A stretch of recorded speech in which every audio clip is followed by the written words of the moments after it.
I discovered the Sunny Pines HOA was building 96 luxury homes on my inherited farmland. But when I found my grandfather's original property surveys, their entire development suddenly became my legal property. Would you believe their shocked faces when I revealed my trap at their own community meeting? I never thought I'd have to fight for land that already belonged to me. When Grandpa Joe died last March, I inherited his 200-acre farm outside Meadow Creek. The old place had been in our family for generations. I lived far away in the city, with a busy job that kept me from visiting as often as I should have. My phone rang at 6:02 a.m. on a Tuesday. It was Mrs. Thompson, Grandpa's neighbor for 40 years. "They're building houses on your property." Her voice shook with anger. "Big yellow machines started digging yesterday. You need to come quick." At first, I thought she was confused. Maybe construction workers had crossed a boundary by mistake. But Mrs. Thompson wasn't one to exaggerate. The Sunny Pines people put up signs all over. "They're planning almost 100 houses where your east fields are." I threw clothes in a suitcase and drove straight to Meadow Creek, breaking speed limits the whole way. 5 hours later, I turned onto the dirt road leading to Grandpa's farmhouse. The familiar path felt different now. The peaceful countryside was interrupted by the rumble of heavy machinery. Dust clouds rose above the trees. As I crested the hill overlooking the eastern section of the property, my heart sank. A fleet of bulldozers and excavators tore into the soil where Grandpa used to grow corn and soybeans. Workers in hard hats moved around like ants, marking areas with bright orange spray paint. A large sign stood near the road. "Future home of Sunny Pines East. 96 luxury homes starting at $450,000. I parked my car and walked toward a woman standing apart from the workers. She wore spotless beige pants and a crisp white blouse despite the dusty surroundings. Her hair was perfectly styled, and she held a clipboard while talking on her phone. "Excuse me," I said when she finished her call. "What's happening here?" She looked me up and down like I was a door-to-door salesman interrupting her day. "We're preparing for residential development." Her voice was practiced and smooth. "Diane Reynolds, Sunny Pines Homeowners Association president." She extended her hand without warmth. "This is my land," I said, ignoring her handshake. "My grandfather, Joe Miller, owned this farm. He passed away recently, and I inherited it." Diane's smile didn't reach her eyes. "There must be some misunderstanding. Sunny Pines Development purchased this parcel last year. We have all the necessary permits and approvals." "That's impossible. My grandfather would never sell this land." "Perhaps he didn't tell you." She sounded almost sorry for me. "The sale was finalized 9 months ago. We've been planning this expansion for years." My mind raced. Grandpa had been sick during his final months, but his mind remained sharp. He wouldn't have sold his beloved farm without telling me.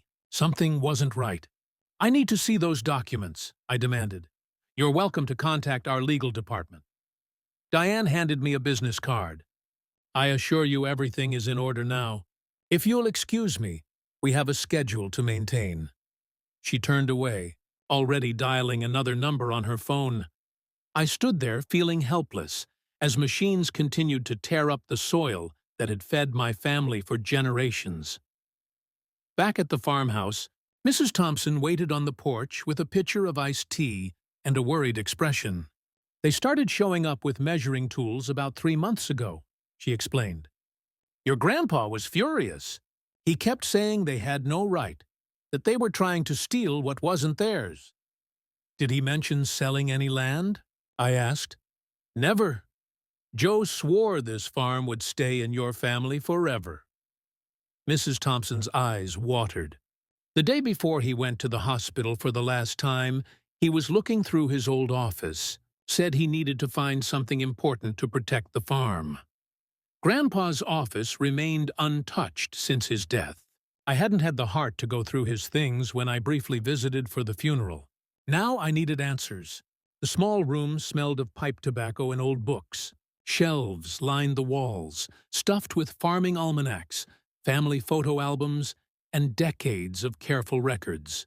Grandpa tracked everything: rainfall amounts, crop yields, equipment repairs, all written in his neat handwriting. Where would he have kept property records? The filing cabinet seemed the obvious place to start. I pulled open the top drawer and found folders organized by year. Nothing about land sales or sunny pines. Hours passed as I searched. Night fell, and my eyes grew tired from reading faded documents by lamplight. Just as I was about to give up, I noticed a loose floorboard under the desk. When I pressed it with my foot, it moved slightly. I knelt down and pried it open with a letter opener. Inside the small hidden space was a metal box. The key hung from a nail on the underside of the desk. Inside the box, I found the deed to the farm, Grandpa's will naming me as his heir, and several yellowed surveys of the property. But most interesting was a letter addressed to me in Grandpa's handwriting. "If you're reading this," it began, "then someone's trying to take what's ours." My hands shook as I read his words. Grandpa explained that developers had been eyeing his land for years. They'd tried to pressure him into selling, but he always refused. In his final months, someone from Sunny Pines visited repeatedly. The man claimed to need a simple signature for a road easement, bringing different papers each time. "I never signed away my land," Grandpa wrote. "If they say I did, it's a lie. Look at the original survey from 1910 and compare it to what's recorded at the county now." The truth is in the boundaries. I dug deeper into the box and found the original survey. It showed property lines that extended much further than I'd realized. According to this document, Grandpa's farm was nearly 280 acres, not the 200 listed in current records. Sleep evaded me that night. I spread the papers across the kitchen table, comparing the old survey with newer maps. Something strange had happened over the decades. The eastern boundary had shifted, reducing our land. It wasn't just the area under construction. According to these original documents, we owned land where part of the existing Sunny Pines development already stood. At dawn, I knew what I had to do. First, I needed a lawyer. Then, I needed to understand exactly what Diane Reynolds and her HOA were up to. If they thought they could steal from my family, they were about to learn a painful lesson. I folded Grandpa's letter and put it in my pocket. "I won't let you down," I whispered to the empty room. Little did Diane know, she hadn't just messed with a grieving grandchild. She'd walked straight into a trap set by a man who'd anticipated her moves, even from the grave. I didn't sleep that night. By 8 a.m., I waited outside the office of Walter Franklin, the only property lawyer in Meadow Creek. His secretary looked surprised when I asked for an emergency appointment, but she squeezed me in before lunch. "So, you believe Sunny Pines is building on land that belongs to you?" Walter said after I explained my situation. He was older than I expected, with thick glasses and a bow tie that seemed from another era. I spread the documents across his desk. "These are the original surveys from 1910, updated in 1978. Compare them to the current county records." Walter studied both sets of papers, tracing boundary lines with his finger. His eyebrows rose higher with each passing minute. "This is highly unusual," he finally said. "According to these original documents, your property extends nearly half a mile further east than what's currently recorded. That would include not just the construction site, but also the existing Sunny Pines clubhouse and about 20 homes built 5 years ago." I nodded. Walter removed his glasses and rubbed his eyes. "A boundary dispute of this magnitude won't be simple. We need to understand how and when these changes occurred in the official record." He called the county assessor's office, putting the call on speaker. After navigating a maze of departments, we learned something shocking. In 1984, a minor adjustment to the eastern boundary was recorded. Just a 10-foot easement for utilities. But in 1997, a much larger change appeared, reducing the property by nearly 80 acres. The documentation was sparse, just a form with a signature that barely resembled Grandpa's. He would have been in the hospital that month, I said, checking the date. Triple bypass surgery. He couldn't have signed this. Walter's expression turned grave. That would constitute fraud. But proving it after all these years won't be easy. What can we do? I asked. File for an emergency injunction to halt construction immediately. Then petition the court to recognize the original boundaries based on the historic surveys. We'll need a professional surveyor to verify these old maps. As Walter prepared the emergency filing, I realized I needed more ammunition. I drove to the county records office and requested everything they had on Sunny Pines Development Company. Hours later, hidden in a back corner of the library with stacks of public records, I discovered gold. Sunny Pines wasn't just a neighborhood. It was a complex web of LLCs and holding companies. The same 6 names appeared throughout.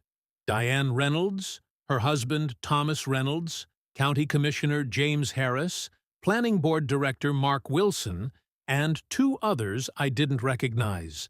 But the most interesting document was from just 3 months ago. A loan approval for $16 million to finance Sunny Pines East, with the land itself listed as collateral. My land. I took photos of everything with my phone and headed to my next stop, the offices of the Meadow Creek Gazette, our local newspaper. The editor, Tanya Williams, had known my grandfather. When I told her I was investigating potential fraud involving prominent local officials, her journalistic instincts perked up. I can't publish accusations without evidence, she warned, but I can look into the approval process for this development. It did seem to move unusually fast. Back at the farmhouse, I found Mrs. Thompson talking to another elderly neighbor, Mr. Grayson. When I mentioned Diane Reynolds, his face darkened. "That woman is the reason I sold my place," he said bitterly. The HOA fined me every week for unapproved landscaping. I'd been growing those tomatoes for 20 years. Then they said my workshop violated some rule they just made up.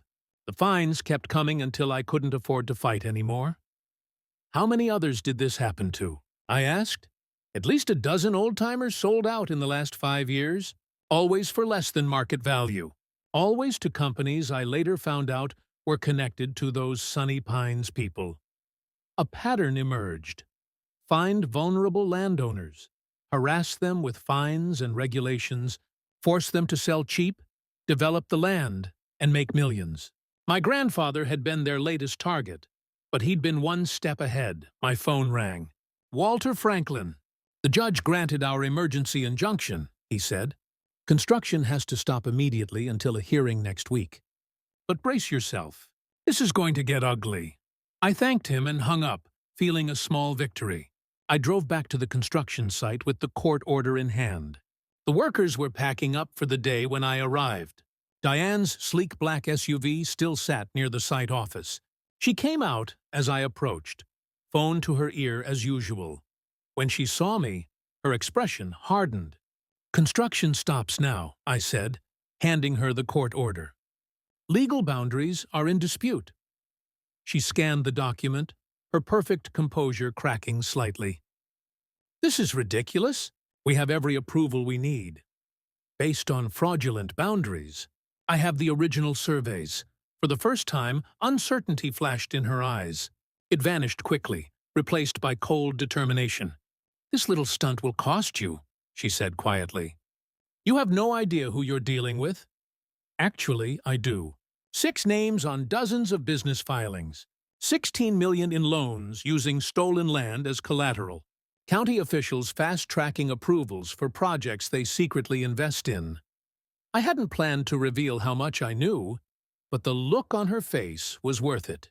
Diane's perfectly manicured hand tightened around her phone until her knuckles turned white. "You're making a mistake," she hissed. "We can be reasonable. Perhaps you'd consider a generous offer for the remaining farmland. 7 figures, immediate payment."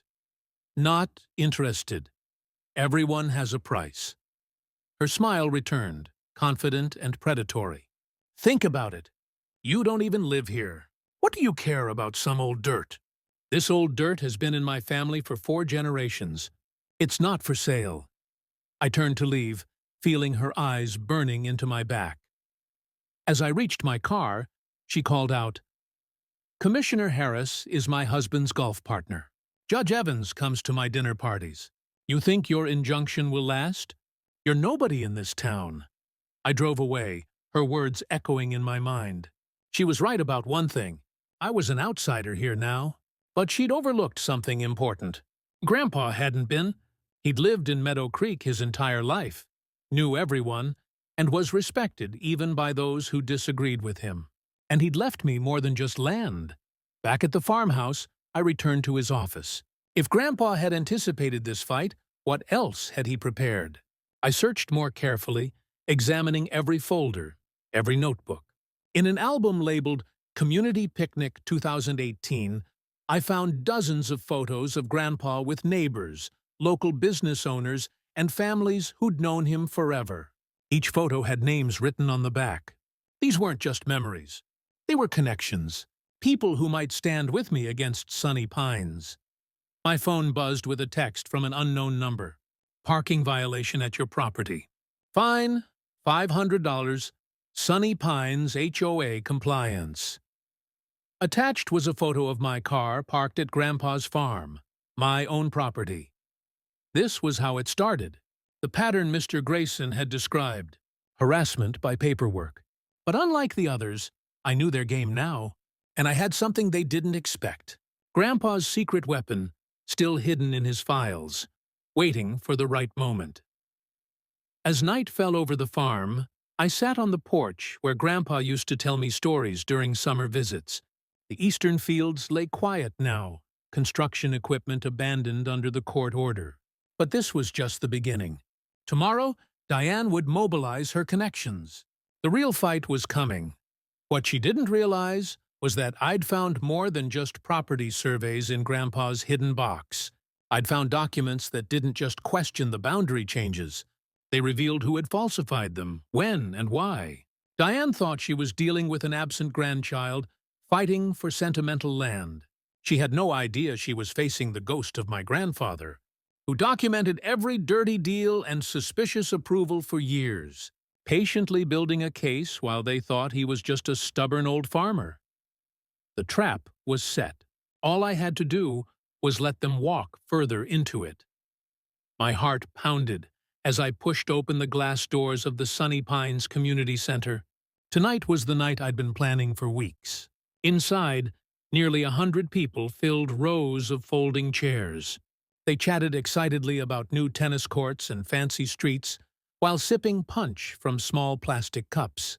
At the front, Diane Reynolds stood tall in her bright red blazer, pointing at colorful pictures of big houses on a screen. "Just imagine the swimming pool with its waterfall feature," she said, smiling wide at the crowd. "Our homes will be worth so much more once these new neighbors move in." People clapped. A few whistled. Nobody knew what I carried in my folder would ruin their party. I took a deep breath and walked straight down the center aisle. "Excuse me," I said loud enough to make heads turn. "I need to speak about this development."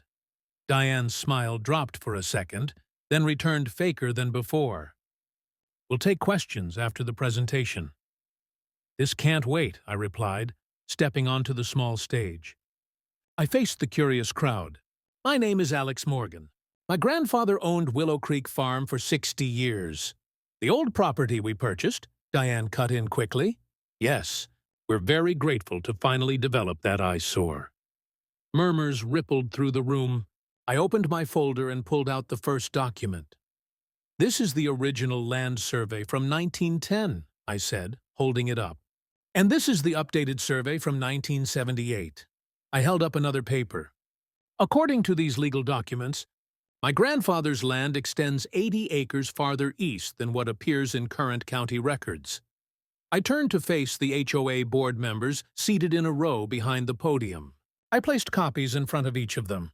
"Put simply," I continued, "you're building on land that legally belongs to me, and not just the new development. According to these boundaries, 20 existing homes and your clubhouse are sitting on my property too." The room exploded with voices. People stood up. Someone knocked over a chair. "This is ridiculous," Diane shouted, grabbing one of the surveys. We have permits. We've sold lots. Construction has already started. I stayed calm while she grew redder. Your permits are based on incorrect property lines. I filed papers with the court to stop all building immediately. Gerald Fisher, a balding man with thick glasses who served as the HOA treasurer, studied the documents with growing panic. "Diane," he whispered loudly enough for the microphone to catch, "these boundary markers match the old creek bed." "They look real." She yanked the papers from his hands. "This is clearly some kind of trick to get money from us. We'll fight this nonsense." "You're welcome to try," I replied, pulling out one final document. "But here's something you should know. According to these legal boundaries, your personal house, Diane, sits entirely on what is legally my land." The room went completely quiet. People looked at each other, suddenly understanding what this meant. 20 families might not actually own the ground under their homes. A man in the back stood up. "Are you saying we might lose our houses?" Diane slammed her hand on the podium. "This meeting is over. Everyone out! The board needs to discuss this privately." As people shuffled out, whispering nervously, a younger woman touched my arm. "I'm Rachel Winters. I just put my life savings into a lot in the new section. What happens to me?" I hadn't expected to face the human cost so directly. "I'm not trying to hurt regular people," I told her. "Honestly, this is about fixing a wrong." "Don't listen to a word," Diane hissed, suddenly beside us. After everyone else left, she leaned close to my face. "You have no idea who you're messing with. I built Sunny Pines from nothing. Nobody takes it from me." Her threat hung in the air between us as she stormed off, leaving me alone in the empty room. Through the windows, I could see clusters of worried homeowners in the parking lot. My phone buzzed with a text from Walter Franklin, my attorney. "How did it go?" I typed back, "They know now. Get ready for their next move." What I didn't tell him was how shaken I felt. I had lit the fuse, but I wasn't sure if I was prepared for the explosion that would follow. These weren't just paper houses on a map. They were people's homes and dreams, but they had built those dreams on my grandfather's stolen land. Someone would end up losing everything, and Diane Reynolds wasn't going to go down without a fight. I jerked awake to the sound of engines outside my grandfather's farmhouse. Bright lights flooded through the windows. I stumbled to the porch to find 3 white SUVs with Sunny Pines security, painted on their doors, parked in a row, blocking my driveway. Men in uniforms stood by the vehicles.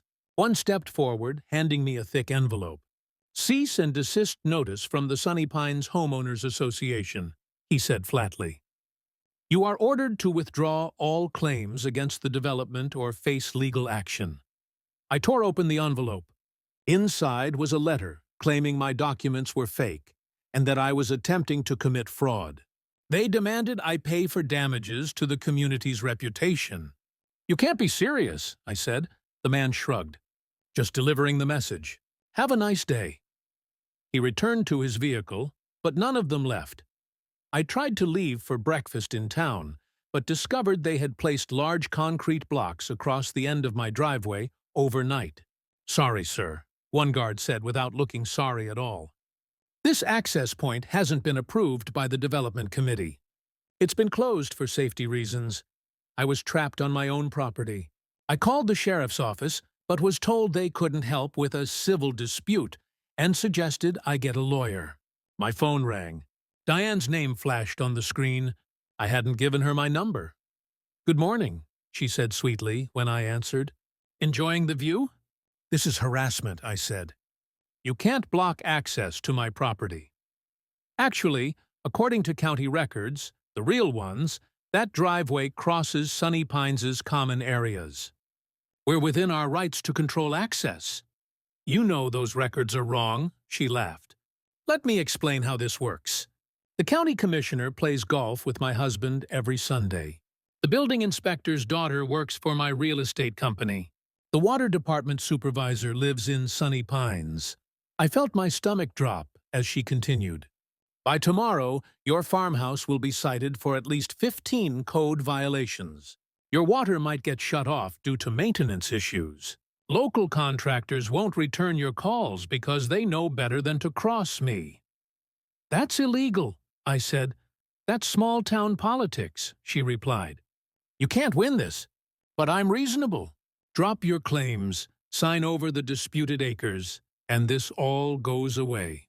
I'll even throw in a nice payment for your trouble. This isn't about money. It's always about money, dear. Think it over. You have until tomorrow. She hung up. I stared at my phone, then at the security vehicles still parked outside. They weren't leaving. True to Diane's word, by afternoon, a county inspector arrived to examine the farmhouse. He found problems with everything: the wiring, the septic system, the porch railings. He handed me a list of violations that would cost thousands to fix, all needed immediately. As he left, another truck arrived. Workers put up signs along my property line. Future home of Sunny Pines East. Luxury living coming soon. My water pressure dropped to a trickle. When I called the utility company, they claimed there was maintenance work happening and couldn't say when it would be fixed. I tried ordering pizza delivery for dinner. The driver called to say he couldn't find my address, though delivery had never been a problem before. I was being cut off, step by step. That night, I sat on the porch in darkness, watching the security lights sweeping across the fields where my grandfather had once grown corn. Their bulldozers sat silent in the distance, waiting to continue destroying his legacy. My phone lit up with a message from Walter Franklin. They've filed a countersuit claiming your documents are forged. Court date set for 3 months from now. They'll keep building in the meantime. 3 months. By then, the houses would be half finished. The damage would be done. I scrolled through my contacts, looking for anyone who might help. A name caught my eye. Janet Rivera, a reporter for the Meadow Creek Gazette. We'd gone to high school together. I hadn't spoken to her in years, but maybe, as I considered calling her, headlights appeared on the long driveway. A car carefully maneuvered around the concrete barriers and approached the house. I tensed, wondering what new trouble Diane was sending my way. The car parked, and a familiar figure stepped out. Gerald Fisher, the HOA treasurer who had examined my documents at the meeting. I shouldn't be here, he said nervously, glancing back at the security vehicles in the distance. If Diane finds out, why are you here? I asked. He pulled out a flash drive from his pocket. Because what she's doing isn't right. I've been keeping the HOA books for 7 years. There are things you should see. I invited him inside, away from watching eyes. At my kitchen table, he opened his laptop and showed me financial records, meeting minutes, and emails. Diane and the board have been using HOA funds like their personal bank account, he explained. Special fees that disappear, contracts that go to family members, reserve funds that get invested in side businesses. Why show me this? I asked. Because I'm not the only unhappy homeowner, Gerald said. Many of us are tired of her rules and her control. When you showed up with those property documents, it was the first time I've seen her scared. He pointed to a spreadsheet. Look at these special assessments from last year. Every homeowner paid $2,000 for road repairs. The actual work cost half that amount. The rest vanished. That's theft, I said. Gerald nodded. And there's more. The 20 homes you said are on your land. The people who live there have been complaining about drainage problems for years. Diane keeps promising fixes, but nothing happens. Now we know why. She knew those houses might not legally belong to the HOA. As we talked, my phone buzzed with texts from numbers I didn't recognize. We support you against Diane. The Millers, 42 Sunny Pines Lane. She fined us $500 for planting vegetables instead of flowers. Can we help? Jackson family. Our children's playground equipment was removed without notice. We want to join your fight. The Rodriguezes. Gerald smiled slightly. I may have shared your number with a few friends. For the first time since this battle began, I felt hope. Diane had power, connections, and money. But she had also made enemies. Many of them. We need a plan, I said. and I think I know where to start.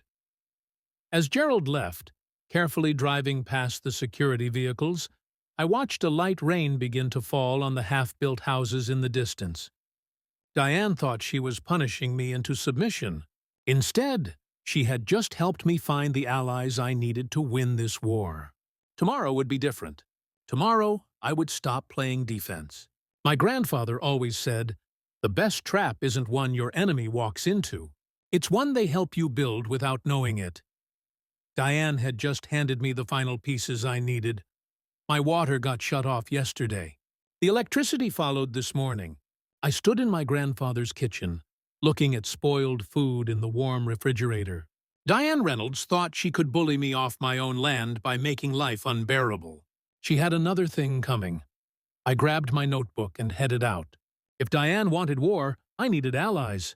The first person I visited was Mrs. Thompson, who answered her door in a flowered housecoat. "They shut off your utilities," she gasped. "That's illegal." "So is building on my land," I replied. "But Diane has friends at the county office. I need to know who else might hate the HOA as much as we do." Mrs. Thompson's eyes lit up. "Oh, honey, grab a chair. This might take a while." She gave me 15 names. Families who'd been fined for the wrong color mailbox. Elderly couples threatened with liens for having grandchildren visit too often. A single mom who couldn't afford the $900 fee for putting up a small fence to keep her toddler safe. I spent the entire day knocking on doors throughout Sunny Pines. At first, people were scared to talk. But when I showed them my property documents, something changed. Hope replaced fear. Sarah Jenkins, whose garden had been forcibly removed, invited me in for lemonade. Diane made my husband dig up our tomato plants because vegetables weren't aesthetically pleasing, she said, hands shaking with anger.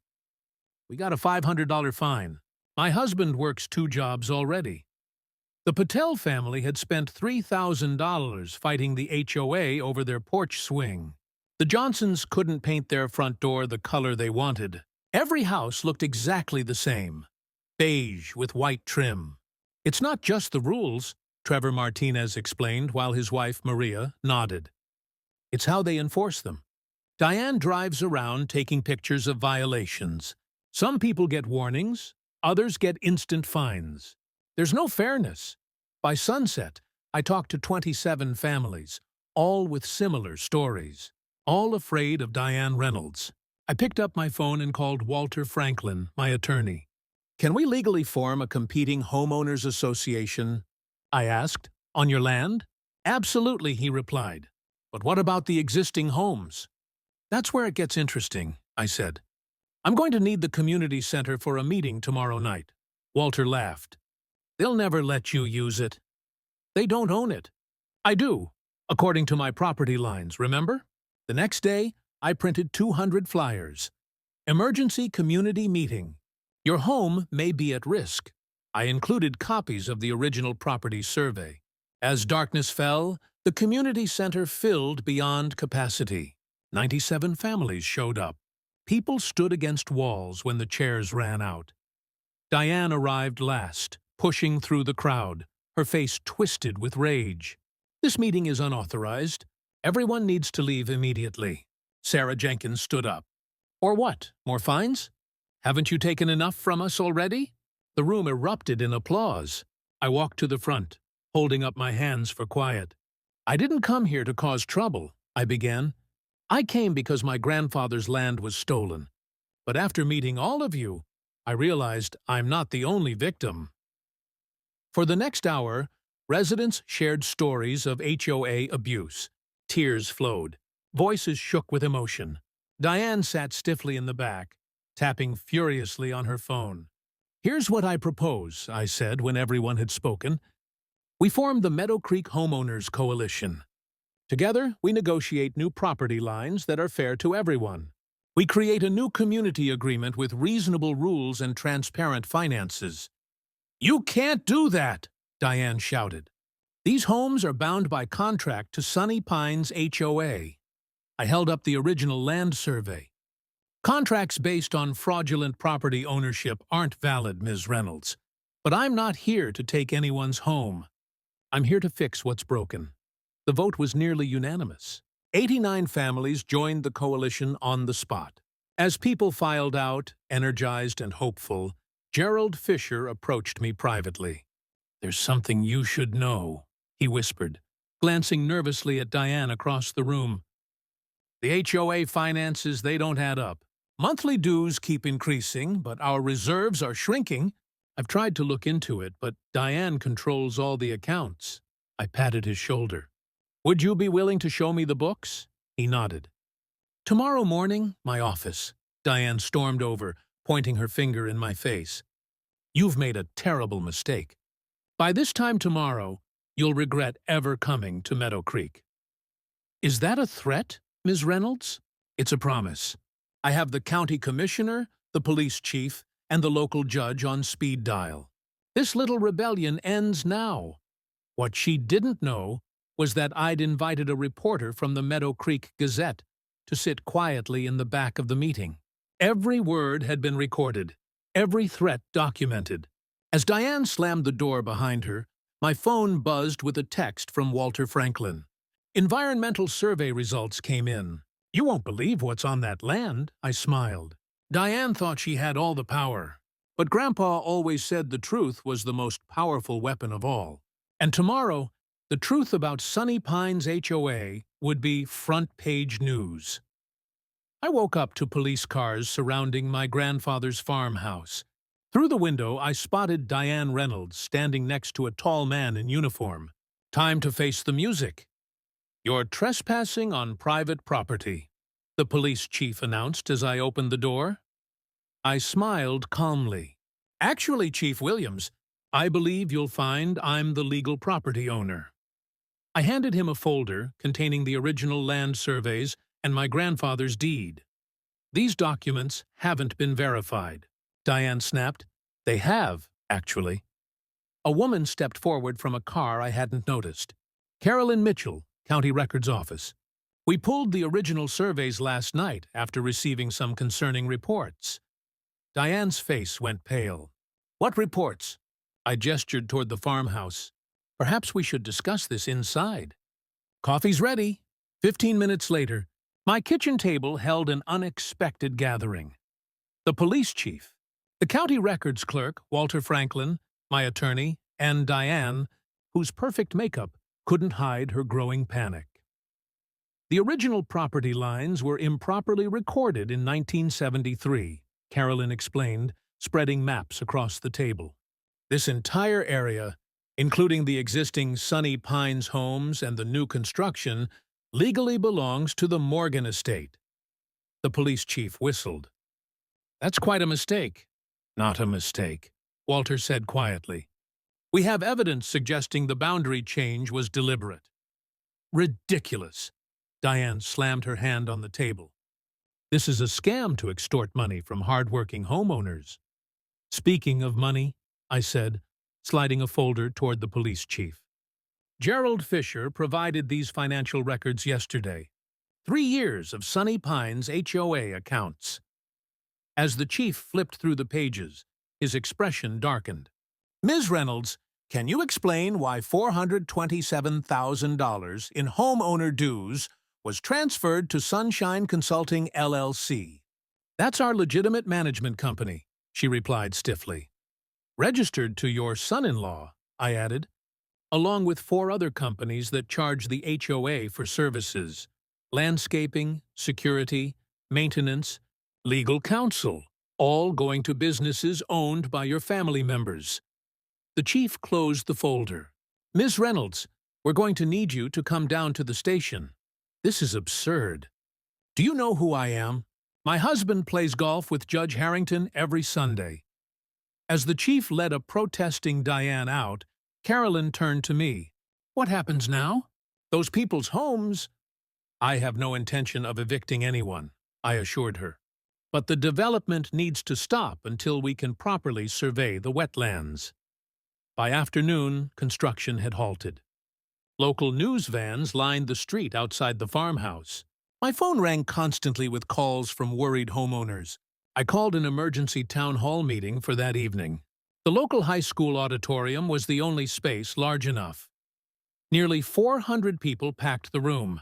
Existing homeowners, construction workers now without jobs, county officials, and curious locals.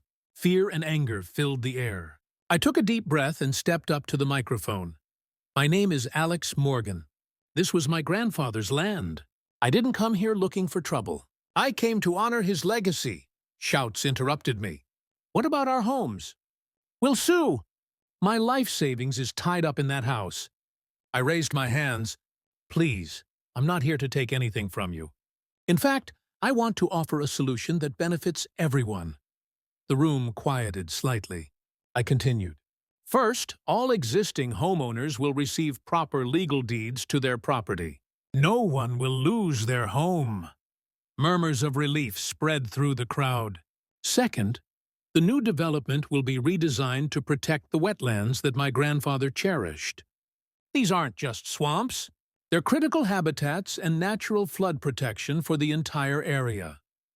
I clicked to the next slide, showing Grandpa's environmental studies. These wetlands are home to 3 endangered species. Building on them isn't just wrong, it's illegal under federal law.